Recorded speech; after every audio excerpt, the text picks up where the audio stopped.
Hey guys, tonight we slip into the soft glow of early 2000s suburbia, where porch lights hum faintly, fireflies drift like slow-moving stars, and a young girl named Taylor is humming a tune under her breath while the rest of the neighborhood winds down. You can picture it. Pennsylvania fields stretching quietly toward the horizon, the air smelling faintly of cut grass and warm summer dust, and you wandering alongside this kid who has no idea she's going to become, well, Taylor Swift. If you actually had to keep up with her energy, songwriting, practicing guitar, school, repeating, you probably wouldn't survive this, trust me. But in the safe cocoon of a bedtime story, you get to float peacefully behind her while she works her magic. So, before you get comfortable, take a moment to like the video and subscribe, but only if you genuinely enjoy what I do here. And drop your location and what time it is where you're listening from. I love seeing the constellation of night owls, early risers, and why am I still awake, folks lighting up the map. Now dim the lights, maybe turn on a fan for that soft background hum, and let's ease into tonight's journey together. You wander up a long driveway framed by trees, the crickets chiming their sleepy chorus. Taylor is inside the house, a Christmas tree farm kind of house, because yes, that's a mainstream fact. She really did grow up on one. You step inside and hear faint strumming coming from her room. She doesn't notice you. She's in that tunnel vision focus only kids with a dream seem able to slip into, fingers stumbling across guitar strings like tiny explorers. The notes aren't perfect, not yet, but there's something in the way she leans forward, squinting like she's trying to shape the sound with sheer willpower. The girl is determined. Her parents pass by the doorway and smile, half amused, half bracing themselves for the possibility that this is going to get loud. They're supportive, though, realize early that their daughter's world is the kind where melodies bloom in her head faster than she can write them down. You follow Taylor downstairs, where she watches Shania Twain music videos like she's studying a textbook. She tilts her head, analyzing posture, storytelling, spark. You can practically hear her brain taking notes. Dress sparkly, be fearless, tell the truth in lyrics, but also make it rhyme. A quirky little tidbit floats into the moment. Taylor learned her first guitar chords from a computer repair guy. Yes, a tech support superhero who came to fix a broken computer and left accidentally launching one of the biggest music careers in the world. He probably went home thinking, well, that was unusual. Meanwhile, Taylor grabbed those chords like they were glowing keys to some enchanted door. You wander outside with her one late autumn afternoon. The field smells like hay, leaves crunch underfoot, and she's carrying a beat-up notebook full of half-finished lyrics. She's maybe 11, maybe 12, humming lines about dreams and heartbreak she hasn't lived yet, but she imagines them vividly enough to make you feel like you've been through it together. You watch her pause, scribble furiously, cross out half of it, then keep going. She's learning that songwriting is equal parts inspiration and wrestling match. Historians still argue whether her early writing leaned more country or pop, whether she always planned to shift genres, or whether she simply followed her instincts like breadcrumbs through the forest of adolescence. Standing next to her as she tries to describe the feeling of wanting something bigger than her town could offer, you suspect the answer is simple. Taylor never planned to stay one thing. Her voice changes as she grows, gets stronger, clearer. You're with her on a small talent show stage where she stands under blinking lights, gripping the microphone like she's steadying herself against a small earthquake of nerves. Her boots tap lightly, she breathes, then she sings, and something warm spills into the air. Not polished yet, but real. You watch the audience lean in just a little closer. Another mainstream fact touches down. Taylor took demo CDs to Nashville at age 11, hand-delivered them to labels, walked into offices like she belonged there, wearing determination the way some kids wear backpacks. Every label said no. That's not dramatic storytelling, that's literally what happened. But watching her now as she slumps into the car after a long day of rejections, you see something quietly fierce in her eyes. She's hurt, yes, but she's also quadding. She's thinking, fine, I'll just get better. At home that night, she practices until her fingers are red. Her mom brings her cocoa, and she sips it absent-mindedly while changing chord progressions. You sit beside her on the carpet, feeling the rhythm of her foot tapping softly. She closes her eyes and experiments with lyrics again. Every mistake becomes fuel. Every almost good line becomes a stepping stone. Your first light joke of the section arrives as she tries to rhyme porch light with moonlight for the 10th time and mutters, "I'll fix it later." Spoiler, she never uses that lyric, but she does master writing lines that break hearts 2 decades later. The years turn like pages. You follow her to school hallways where she feels painfully different from everyone else, too dreamy, too artsy, too focused on music. You watch her navigate friendships and awkward phases, each experience quietly slipping into a future lyric she doesn't know she'll write yet. She walks home with her earbuds in, listening to Dixie Chicks harmonies like they're ancient wisdom. She pauses on the driveway, staring at the barn as if imagining a stage there. The turning point sneaks up on you. You feel it one evening when her family gathers around the dinner table and her parents exchange a look. One of those, "we're actually going to do this" looks. They've seen the way she works, the way she lives inside music, the way she seems pulled toward Nashville like gravity. They make the decision the family will move to Tennessee to support her dream. You watch Taylor blink, processing the enormity of it. Not fear, not shock, but a kind of deep readiness. She steps outside afterwards into the cool night air. Fireflies bob gently. The farm is quiet, wrapped in twilight. Taylor leans against the fence, staring outward, thinking of the unknown ahead. You stand beside her in the hush, feeling the wind shift ever so slightly, like the universe tilting toward her. In that moment, she's still just a kid with a guitar and a stubborn heart. She doesn't know fame, headlines, world tours, reinventions, stadiums. All she knows is that she wants this badly enough to leave everything familiar behind. And you're right there with her, breathing in the last traces of her Pennsylvania childhood as the horizon opens wide and waiting. You move right alongside her as the Pennsylvania sky fades into the rolling Tennessee hills, the car humming beneath you, the windows cracked just enough for warm southern air to slip in.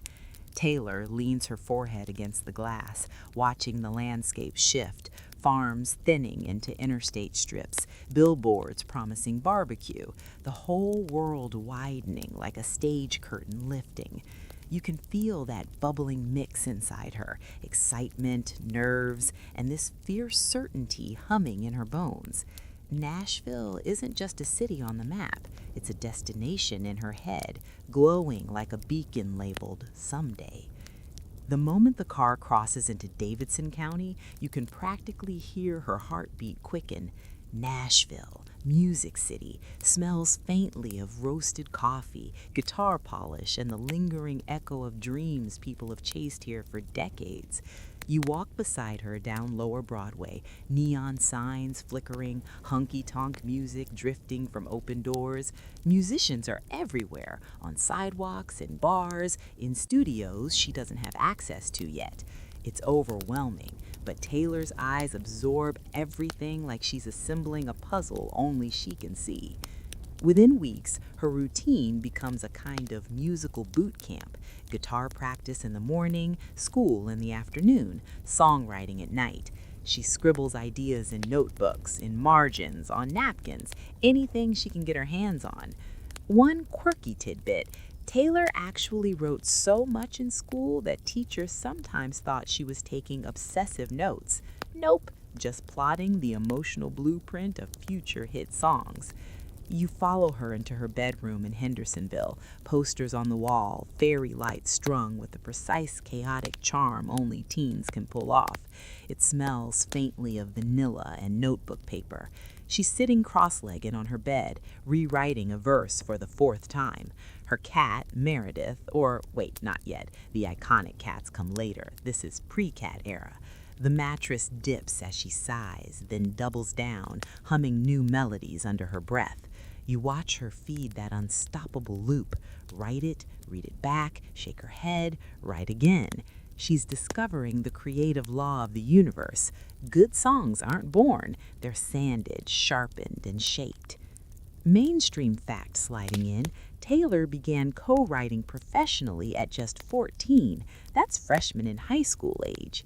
You imagine her walking into meetings with seasoned Nashville writers, pencil tucked behind her ear, and surprising everyone the moment she opened her notebook. She wasn't trying to impress them, she simply had things to say. She pitches her early demos around town, indie labels, small studios, anyone who'll listen. Sometimes the meetings last 10 minutes, sometimes they end with polite nods and "we'll call you." You watch her walk out of each one with her jaw set, hurt flickering behind her eyes, but never taking over. She's learning what the industry really feels like. The same dream machine that gives can also shrug you off without blinking. One light joke of this section, Taylor's mom becomes an expert in finding the best parking spots in Nashville. She deserves her own award for most miles driven while supporting a determined teenage songwriter. Then, one day, after hundreds of tiny steps, the moment shifts. You're standing beside Taylor in a songwriter's room at Sony ATV, her hair pulled back, her notebook open, that look of quiet concentration taking over. She signs her first publishing deal. Just like that, a teenager with a pen and a guitar suddenly in the ecosystem of real-deal music makers. It's not a record deal, not yet, but it's the door cracking open. Historians still argue whether her breakthrough happened because of her relentless work ethic, her melodic instincts, or her uncanny ability to turn personal emotions into universal stories. But as you watch her sharpen lyrics in that small room, you know the answer is all of the above. Soon, she's performing at local events, fairs, cafes, little community festivals where the mic squeals and the speakers are held together with duct tape. You stand in the back as she strums nervously, boots tapping, voice trembling slightly before it steadies. That's her thing. Even when she's unsure, she pushes through, especially when she's unsure. And people start noticing.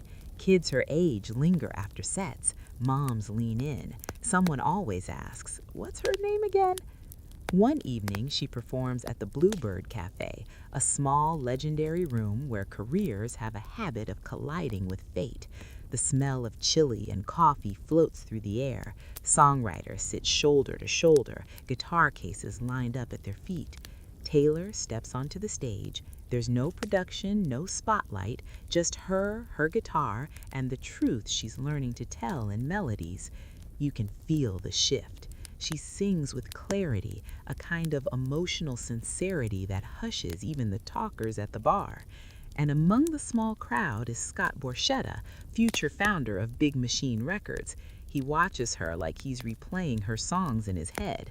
This is a hinge moment, you feel it in the air, like static before a storm. The next few weeks crackle with momentum. Taylor signs with Big Machine as one of the label's very first artists. Suddenly, you're watching her walk into studio sessions where seasoned musicians greet her with nods of respect. She brings demos, melodies, stories, breakup thoughts, friend drama, innocence wrapped in resilience. She's not pretending to be older. She's not acting like someone else. She's telling the truth of who she is right now. One more little joke settles into the moment. Taylor once said she practiced guitar so much that her fingertips basically stopped having feelings. If that isn't dedication disguised as a superpower, nothing is. Her first single takes shape, Tim McGraw, a song about summer love, nostalgia, and heartbreak, written by someone barely old enough to drive, but somehow capturing every emotion of teenagers everywhere. You stand beside her the day she hears it on the radio for the first time. She freezes, eyes wide, whispering, "That's me." Her mom screams. Her dad grins like he's been holding his breath for years. Even her dog looks impressed. And then everything speeds up. Her debut album drops. It's country, it's honest, it's young, brave, diary-written truth. Fans start showing up to shows wearing hand-painted shirts. Radio DJs play her songs between powerhouses like Carrie Underwood and Keith Urban. She starts signing autographs with her whole heart because she remembers the exact feeling of wanting this so badly it kept her up at night. The section closes with you following her onto a small stage at a country fair, crowd cheering, lights beaming, the scent of popcorn drifting through the air. She takes a breath, you feel the electricity in her fingers as she grips the guitar, and just as she steps into the spotlight, you realize this is the beginning of something enormous. She's not just in Nashville anymore. She's becoming Taylor Swift. You slip into the glow of late 2000s stardom with her, the world around you humming like an overworked neon sign. Everything feels bigger, brighter, louder than the tiny Nashville cafes she once played in. Suddenly, you're walking beside Taylor as she steps onto stages with crowds roaring her name, crowds so loud you can feel the vibrations in your sternum. She exhales slowly, steadies herself, then smiles that unmistakable Swift smile, the kind that blends nerves, gratitude, and a lightning strike of ambition. Her second album, Fearless, is beginning to ripple through the universe. You can feel it in the air like static. It smells like hairspray, stage lights, and hotel room coffee. She's 19, barely out of childhood, but her songs are now everyone's soundtrack. Love Story, You Belong With Me, 15, each one floats through radio waves like diary entries set to guitar strings. And here's your mainstream fact. Fearless became the most awarded country album in history. Not bad for a teenager who once handed out demos in office lobbies. You follow her down a labyrinth of backstage halls, concrete floors, echoing footsteps, posters peeling slightly at the edges. Crew members hustle by with headsets, guitars, sparkling costumes. Taylor's holding the skirt of some glittering dress to keep from tripping because, yes, even megastars occasionally fight gravity. She giggles nervously. You can tell she's excited but exhausted. Fame at this level is a sprint disguised as a marathon. Then you slip into one of those iconic nights, the 2009 MTV VMAs. The room buzzes with heat and camera flashes. Taylor wins Best Female Video for You Belong With Me, making her the first country artist to win a VMA. You feel the swell of pride inside her chest as she steps up to the microphone. And then, that moment happens. Kanye West storms the stage, interrupts her speech. The entire room freezes, and for a split second, the world tilts sideways. Taylor's eyes widen, confusion flickering like candlelight. You can almost hear the collective gasp ricocheting across the crowd. For a moment, you want to reach out and steady her shoulders. But here's your light joke for this section. Beyoncé looked like she wanted to personally unplug the entire stage. She later invited Taylor back up to finish her speech, one of those small gestures in pop culture that becomes mythic. Historians still argue whether that moment was a turning point for her career, a moment of cultural commentary, or simply an uncomfortable glitch in live television. You, though, standing beside Taylor backstage later that night, can see it for what it really was, a storm cloud she'd eventually turn into fuel. You follow her through airports now, sleepy early morning flights where she wears oversized hoodies and sunglasses because fame doesn't offer pajamas and privacy at the same time. She scribbles lyric ideas on boarding passes, on the side of her hand, on anything really. Fans gather outside terminals holding signs, some crying, some trembling, some practically vibrating like overexcited puppies. Taylor hugs them gently, patiently. Every interaction feels important to her. And then you slip into the studio with her as she begins working on Speak Now, the album she writes entirely by herself. No co-writers, no safety net. Just a young woman wrestling stories into melodies at 3 in the morning. Her hair is messy, there's a cup of cold tea abandoned on the floor, and she's half singing, half muttering lyrics to herself, like a sleepy bard. The space glows with late-night creativity. Mainstream fact landing softly. Speak Now debuted at #1 with over 1 million copies sold in its first week. In an era before streaming dominance, that was practically a musical earthquake. You trail behind her as she begins touring the world, stadiums, arenas, cities that blur into each other like watercolor. She stands on rising platforms, surrounded by pyrotechnics and thousands of glowing wristbands. Her voice fills the air, her curls bounce under the lights, and she tells stories between songs, voice trembling with emotion. Fans sing louder than amplifiers. It feels like being inside a tidal wave made of people's feelings. But fame is a two-edged glitter sword. You sense her growing awareness of judgment, headlines, gossip, and narratives spun like cotton candy. She keeps smiling, but in quiet corners of backstage, she sits with her guitar pressed against her knees, grounding herself. She writes, not because she has to, but because she's always written her way through everything. One quirky tidbit for this stretch of her life. Taylor loved baking cookies for fans she invited to secret sessions. Imagine a global superstar offering you chocolate chip comfort food like a suburban fairy godmother. As the years slide forward, her transformation into a pop megastar begins. Red becomes the bridge, the hinge between genres. You're with her in the studio as she experiments with new sounds, synth beats, crisp pop hooks, emotional crescendos. I Knew You Were Trouble shakes up her discography like someone dropped a firecracker inside a diary. The reaction is huge, controversial, exciting. People argue whether it's country, pop, or something in between, and historians still argue whether Red marked the birth of the Taylor Swift pop era or merely a stepping stone to her next big leap. Watching her dance around the control room, laughing at the sheer freedom of making something new, you suspect she always knew where she was headed. Then comes 1989, the moment she commits fully to pop. You're with her as she walks into the studio with her hair cut short, that bold, bright confidence trailing behind her like perfume. Blank space, Shake It Off, Style, the songs spill out like she'd had them bottled up for years.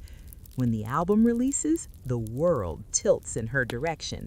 Sold-out tours, award shows bending toward her, headlines filling with her image. She becomes one of the biggest artists on the planet. No exaggeration needed. But through all of it, you still see that girl from Pennsylvania somewhere inside her. The one humming lyrics in the field, chasing fireflies, scribbling rhymes with stubborn determination.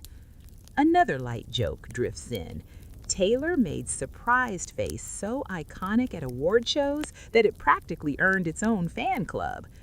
You trail behind her as she steps onto one of her largest stages yet, the stadium lights glowing like sunrise captured in metal beams.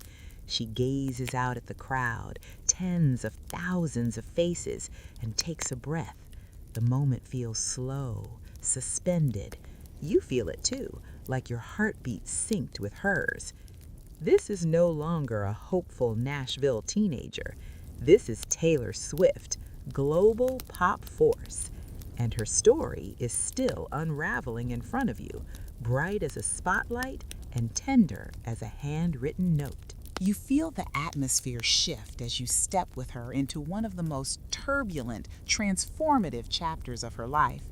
Gone is the pure glow of early fame. Now the air crackles with tension, flashes from paparazzi cameras, and the low rumble of public opinion swirling like an unpredictable storm. You're not watching the rise anymore. You're watching the reinvention, the resistance, and the remarkable resilience that would shape Taylor Swift into something far deeper than a pop star. It starts subtly. You trail beside her through a hotel hallway as her team whispers about tabloid headlines, petty dramas, and the internet spinning stories faster than she can write songs. She brushes her hair back, half listening, half exhausted, the weight of expectations pressing on her shoulders like invisible armor. It smells faintly of perfume, fresh paper, and whatever anxiety feels like when it sits in the air. Fame once felt like a stage, now it feels like a microscope. A mainstream fact settles in. Around this time, Taylor was at the center of multiple public controversies, some sparked by others, some blown wildly out of proportion, all amplified by a culture obsessed with tearing down the people it once praised. You see how the noise sharpens her edges. She smiles less brightly. She retreats more often. She starts writing differently. One night, you find her curled in the corner of her apartment, laptop open, typing fiercely. The room smells like cinnamon candles and rain hitting the windows. Lyrics scatter across the screen, angrier, sharper, more self-aware. She pauses, backspaces, rewrites. She's not trying to be lovable, she's trying to be honest. And sometimes honesty requires a little lightning. Here's your light joke for this section. At one point, she mutters, "If people want a villain so badly, maybe I should give them one with good hair." The fact that she meant it halfway and joked it halfway makes it funnier. She disappears from the public eye for a while, something almost unheard of for someone at her level. You follow her into quiet spaces, long walks, private songwriting sessions, late-night kitchen conversations with friends who understand her heart. She bakes, she thinks, she heals, she regrounds herself away from the noise. Historians still argue whether her disappearance was a strategic retreat, an emotional necessity, or an act of self-preservation. Following her through dim rooms and quiet forests, you suspect it was all three. Sometimes the bravest thing you can do is step back from a world demanding more than you can give. Then reputation arrives like a thunderclap. You're beside her in the studio as she leans over the microphone, voice low, confident, controlled. Beats throb like footsteps on wet pavement. The songs aren't diary pages this time. They're battle cries, love letters, scars stitched with glitter. "Look what you made me do" flashes like a warning sign. Delicate pulses with vulnerability.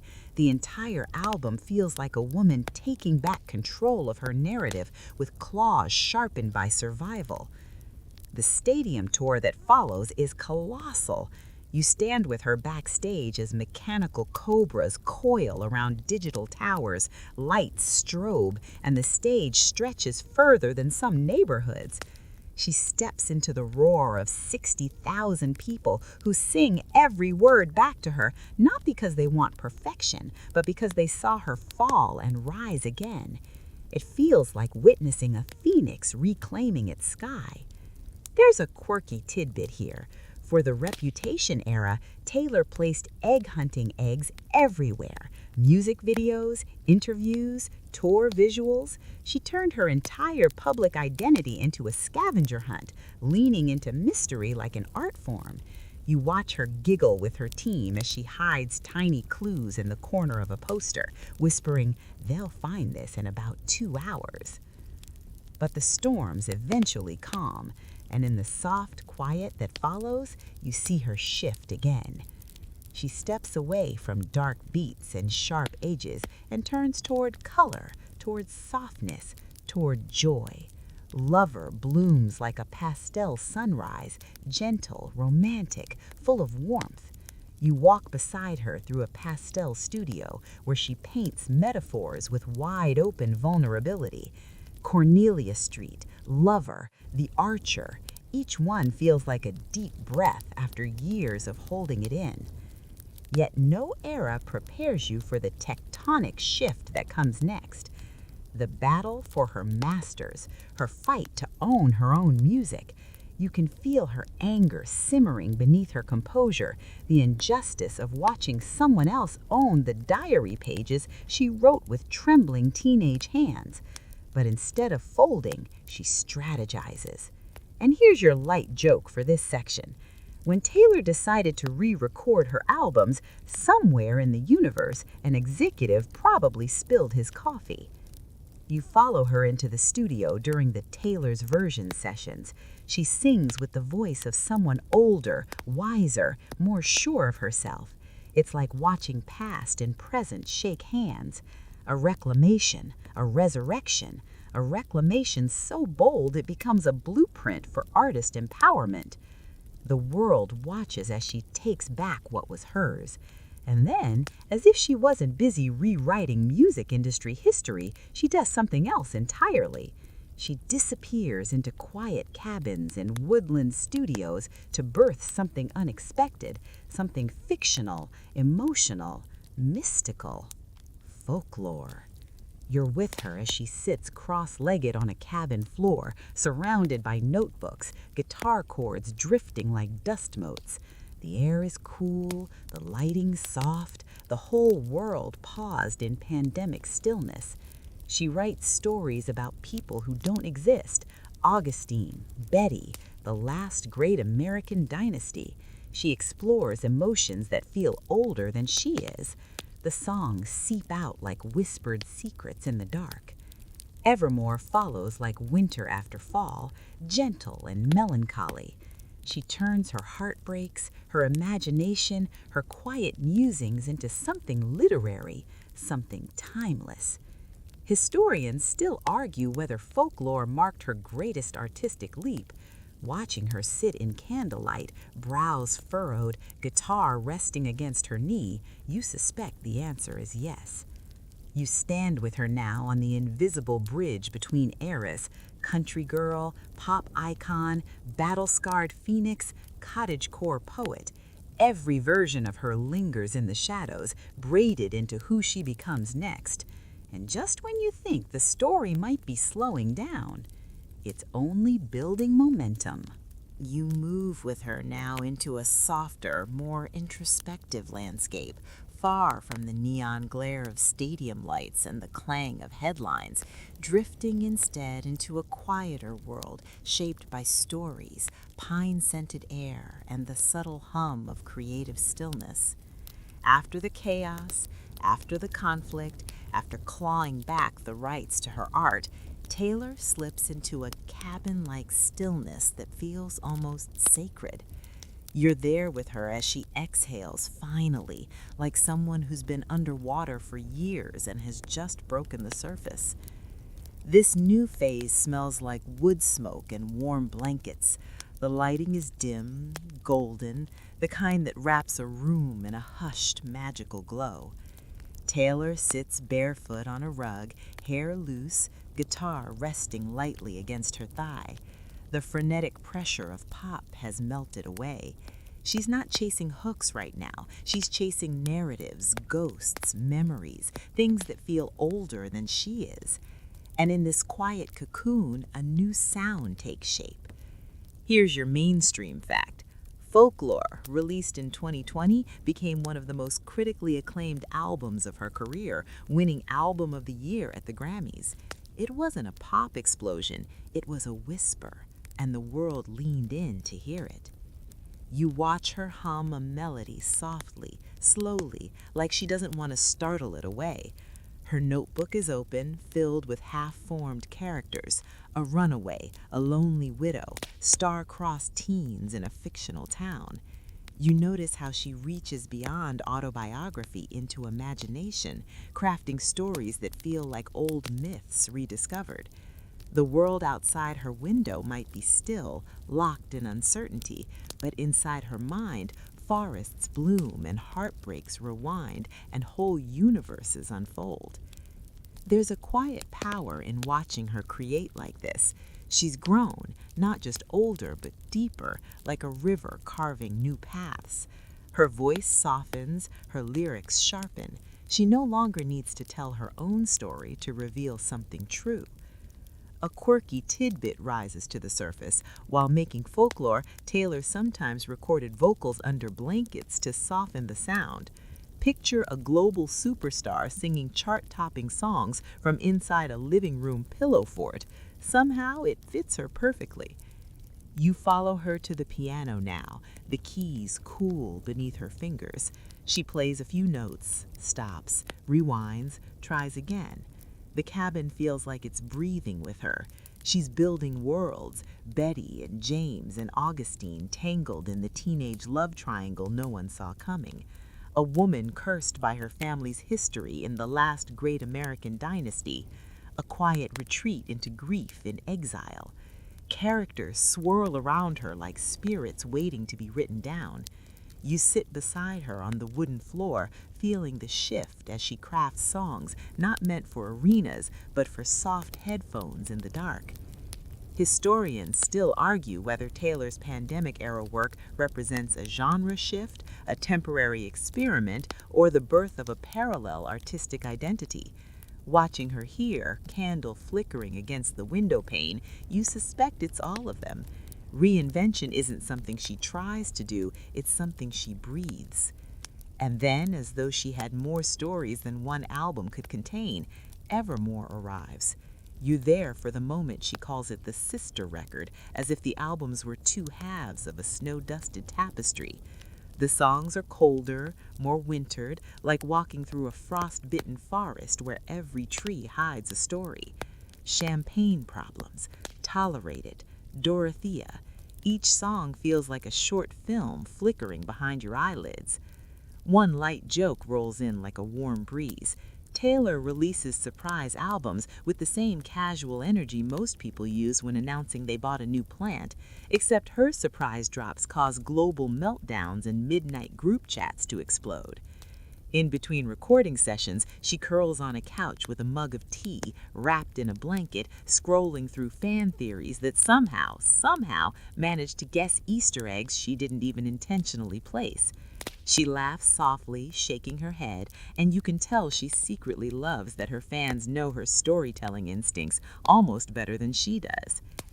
You move now into another chapter of her quiet evolution, Taylor's version. Reclaiming her albums becomes a mission, not motivated by nostalgia, but by power. She re-records Fearless, then Red, each session layered with intention. You watch her smiling gently as she sings songs she wrote as a teenager, her adult voice adding depth and resonance. It's like watching time stitch itself together, past and present merging into a single thread. She finishes a take, leans back in her chair, and breathes out a long, satisfied sigh. The journey has been long, thorny, twisting, but she's here, owning her art, owning her voice, owning her story. And somehow, even after claiming her past, she has more future than ever. The Eras Tour begins to bloom in her mind, an idea so vast, so ambitious, it doesn't fit neatly into the walls of the cabin. You feel the seeds of it forming, each era a chapter a version of her, each version a story she's lived and outgrown and reclaimed. It's all building towards something enormous, something only she could pull off. But for now, in this gentle interlude before global earthquakes of applause return, you sit beside her in stillness. Taylor reaches for her guitar again, humming a line that may or may not become a song. You watch her work quietly, joyfully, like she's rediscovered the part of herself that creates just for the sake of creating. She's not writing to outrun headlines, not writing to reinvent herself, not writing to prove anything. She's writing because it's the most natural thing she's ever done. And you realize this calm chapter, this woodland cottagecore storytelling intermission, isn't a detour, it's her homecoming. You feel the shift almost immediately, like stepping from a quiet forest path onto an enormous sun-soaked stage. The air around Taylor vibrates differently now, not with fear, not with reinvention, not with the sharp edge of battle, but with triumph. Quiet triumph, earned triumph, the kind you don't shout about because the world is already shouting it for you.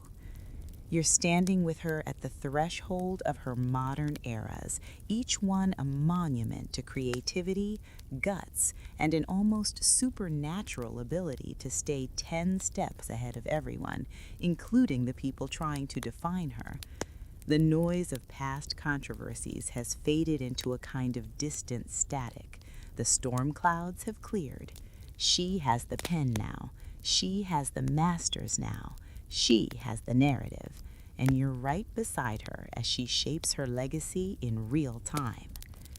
The first thing you notice is how busy the air feels. Not chaotic busy, purposeful busy.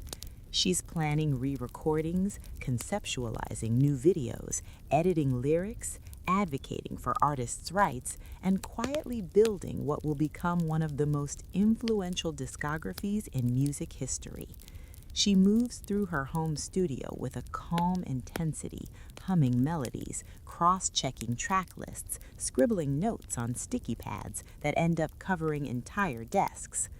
A mainstream fact lands gently. Taylor Swift becomes the first woman in history to win the Grammy for Album of the Year 3 times as a lead artist. That's the kind of thing biographers put in bold print, underline twice, and circle for emphasis. But you don't just see the awards show highlights. You see the quieter moments, her lifting a mug of coffee at sunrise, hair tied loosely, reading fan messages with a soft smile that edges into her eyes. You see her checking spreadsheets about ticket pricing because she wants shows to be accessible. You see her studying the intricacies of distribution, ownership, metadata, details most artists never touch. She's building systems, not just songs. Historians still argue whether Taylor's mastery of her own business dealings is the result of mentorship, instinct, or simply a decade and a half of being underestimated. But watching her now, eyes sharp, posture steady, you suspect the secret is simpler. She pays attention.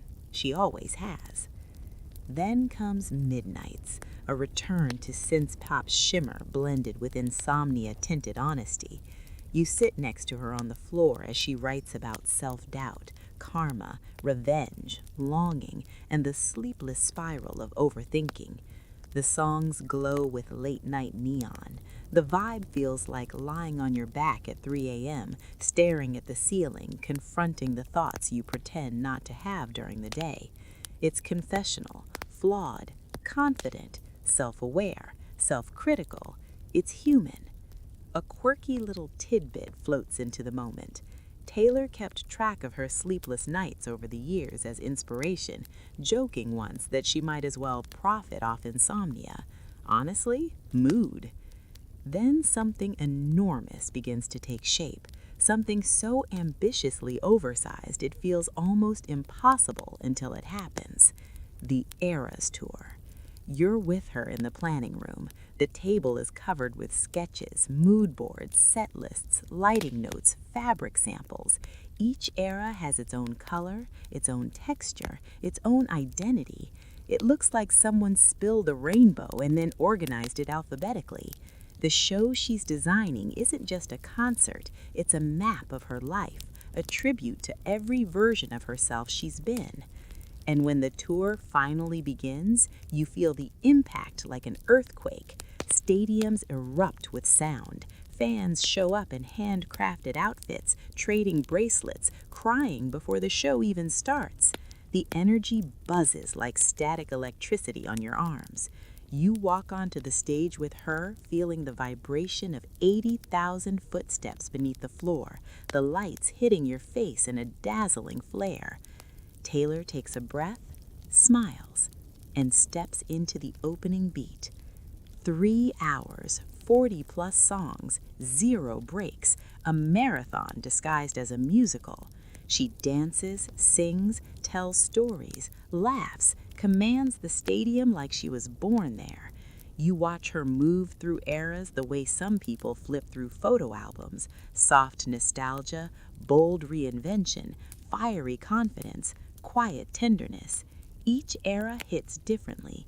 Each era feels like she's reclaiming a piece of her life. One light joke drifts in as she finishes the folklore set.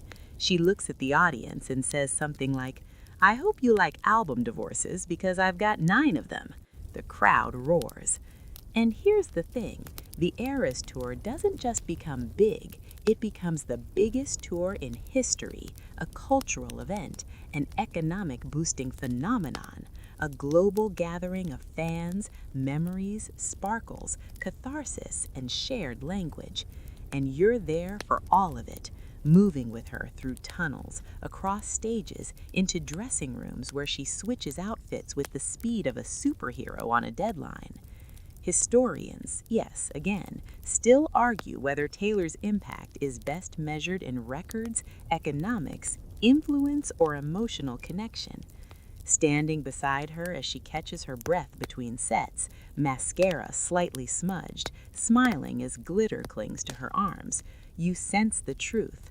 Her legacy is all of it: art, industry, culture, community, a multiverse woven through melodies. You follow her through the final bow of another stadium show. Fireworks explode overhead. The crowd screams like they're trying to lift the moon. Taylor presses a hand to her heart and mouths, "Thank you." And as you follow her off stage into the soft quiet of the tunnel, you feel the weight of the journey you've traveled with her, from the porch-lit fields of Pennsylvania to the largest stages humanity has ever built. She isn't done, but she has already become unforgettable. Now, as everything settles, the lights dim inside the stadium of your mind. The roar of the crowd softens into a gentle hum, like distant waves brushing against a quiet shoreline. You're still walking with her, but the pace slows, the air cools, and the sharp angles of the world smooth themselves into softer shapes. The road behind you feels long, and the one ahead feels endless. But here, in this moment, you're allowed to rest. You picture Taylor setting down her guitar after a long night, the last note still lingering in the air like a firefly's glow. She moves quietly through a calm backstage room, her voice no longer booming across thousands, but soft, warm, almost whispered. She slips into a chair, pulls her knees close, and smiles to herself, tired in the best way, proud, grounded. You feel it too, a gentle warmth settling over your chest, a slow exhale you didn't know you were holding. As the noise fades, the world becomes small again, peaceful, private. You imagine her flicking off a final switch, letting the room fall into a soft twilight. The echoes of her journey drift away like paper boats on still water. Her childhood hopes, her brave leaps, her reinventions, her quiet moments of healing, her brightest triumphs. They float further and further, each one becoming a point of light on the horizon. And you breathe with her, slow, even, comfortable. The night deepens around you, wrapping everything in calm. No rush, no noise, just quiet footsteps in a soft hallway, the hush of distant memories, the gentle promise that tomorrow will unfold in its own time. You're safe here. You're calm here. You can let go now. Sleep is waiting for you, patient and warm.